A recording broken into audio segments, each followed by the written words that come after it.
Coleman, I see you on the button. Give me your opinion. If we repealed the RSF, what would that do to general farm prices right now?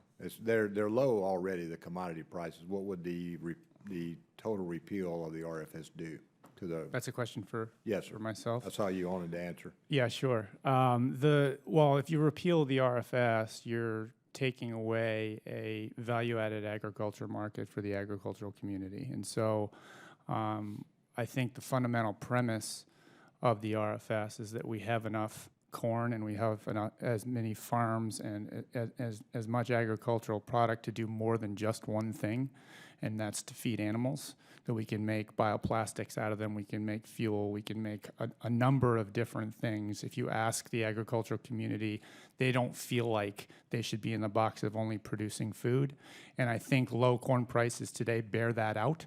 And so what you would have is a situation where repealing the RFS would create more economic pain in the heartland, and that is not something that we want to see.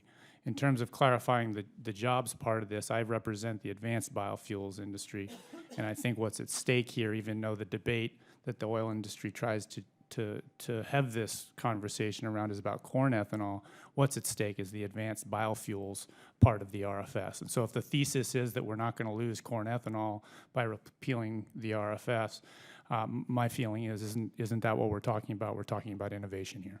All right, let me go back to you first, Dr. Coleman.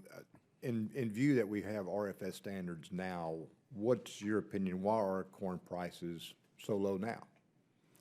Couple of reasons. The first is that we have plenty of supply against demand. And so we've come back to a situation where after a couple years of drought, which drove corn prices up, we are now in a healthy corn market and even an oversupplied corn market where we have so much supply that it's driving prices down.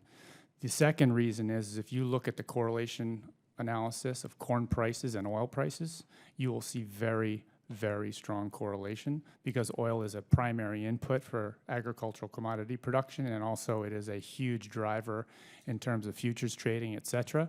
So you see corn and oil matching together, and anytime you have oil prices coming down, you almost always have agricultural commodity prices coming down, and so with lower oil prices, you have lower corn prices. And Dr. Dinan had said that in her testimony that the CBO report mentioned that the fuel and food prices depend on a number of factors outside of the RFS. You agree with that statement, Mr. Coleman?